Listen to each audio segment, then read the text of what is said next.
My name's Amata, and in this Red Gaming Tech video I am here to talk a little bit about loot boxes. Now, have no fear, this isn't going to be a rant video, although I do have something potentially cooking in that regard. I don't know, we'll see how the script turns out, but regardless, we've been talking a lot about this recently because some very high profile games have of course added them. The more recent two of course being Shadow of War and Star Wars Battlefront 2.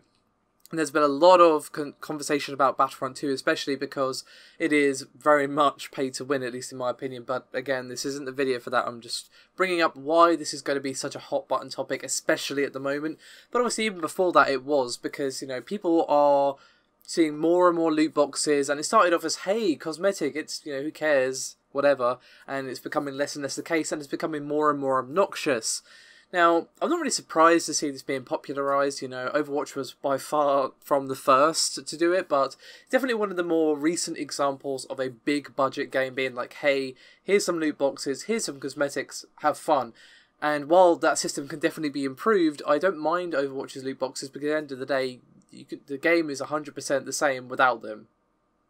And you can get them through play. It does take a lot longer, obviously, but they don't fit the game at all.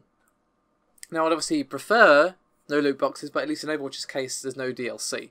Regardless, I'm not getting into that discussion. The point is, that game has seen a huge amount of success, despite the fact that it has loot boxes, so I'm not really surprised to see it's becoming more popular. And unsurprisingly, people are becoming more and more tired of it. Now, my opinion on microtransactions is very clear. I have softened on it slightly, because again, cosmetics, who cares, but a full-price AAA game that's also going to have DLC has no place having microtransactions, cosmetic or no.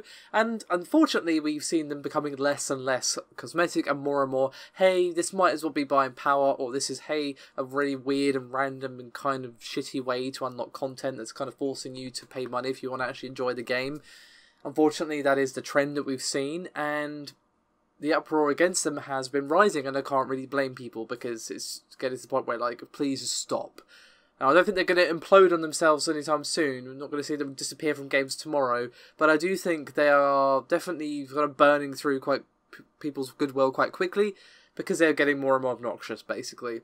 And a lot of this has obviously been talked about by people such as myself, but we're seeing a real movement from OpenCritic, who are one of the biggest game review aggregation sites, and they're throwing their weight behind this uproar regarding loot boxes and microtransactions. So they basically made a series of tweets that basically said they're going to take a stand against loot boxes and are going to update its display filters to warn customers of the nature of paid content in games. Now, this isn't just going to be for loot boxes, but also for microtransactions. But given how many games are having loot boxes as microtransactions lately, you can kind of get where I'm going with that.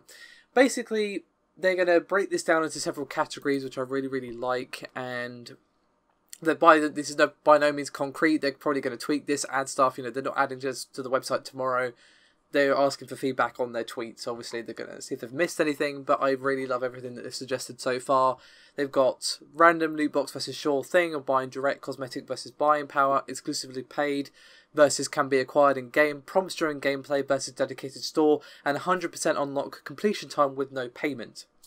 So basically, all this is doing is putting information in the hands of the consumer. Is arming the consumer with information, and they can make a decision of whether or not they want to support this game, because just because two games have loot boxes do not make this have the same system. Again, Overwatch's system is very different from Star Wars Battlefront 2. One is arguably pay to win, the other isn't, and as a person having looked upon OpenCritic might go, okay, so I'm going to have to spend X amount or X amount of hours, and that doesn't sound very good, so I'm going to spend my money elsewhere. And that's good. That's exactly what we need. This is the kind of information we need up front, to be honest. I mean, obviously this is going to be quite a lot of work for them to implement, and I wouldn't expect to see it anytime soon. Obviously, it depends how tirelessly they work. I'm saying I wouldn't expect to wake up tomorrow and it's been implemented. But the point is, I really like this idea. This is exactly the type of thing we want to see. Whether or not you enjoy OpenCritic as a website is kind of irrelevant. It's still a pretty big presence within the gaming industry, and it's nice to see them putting power back in the hands of the consumer, because the only way that companies are going to stop doing this is by you and us. Obviously, I count myself as a consumer. I've bought more games than I can count over the years. Voting with our wallets. either by not buying the games in question or just by not buying loot boxes, which however far you decide to go is entirely up to you, whether or not you want to do full boycott or just no, I'm not giving you money for your random gambling shite. That's entirely up to you. But the point is, with websites like this doing stuff like this, you have that information, you have the power to make that decision.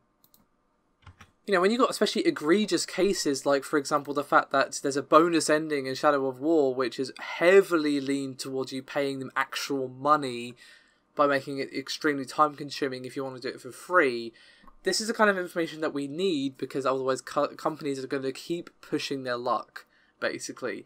So I am really happy that they're doing this. I hope we see this catch on, to be honest, because, you know, whether or not you like microtransactions, loot boxes or not, you can't argue that more information for you as a consumer is bad. It enables you to make a better, more balanced decision. Obviously, that's kind of one of the things that's made streaming and YouTube popular, is that you can see the game presented unblemished. And here is the game with its blemishes, in some of the cases being with loot boxes or microtransactions. So, yeah.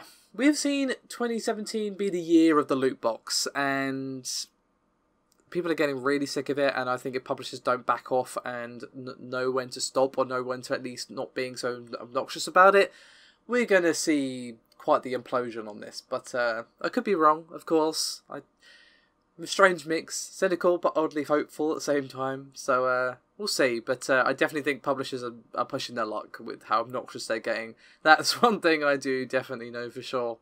So, with all that said, thank you very much for watching. Let me know your thoughts and opinions in the comments below, and I'll see you next time. Bye bye.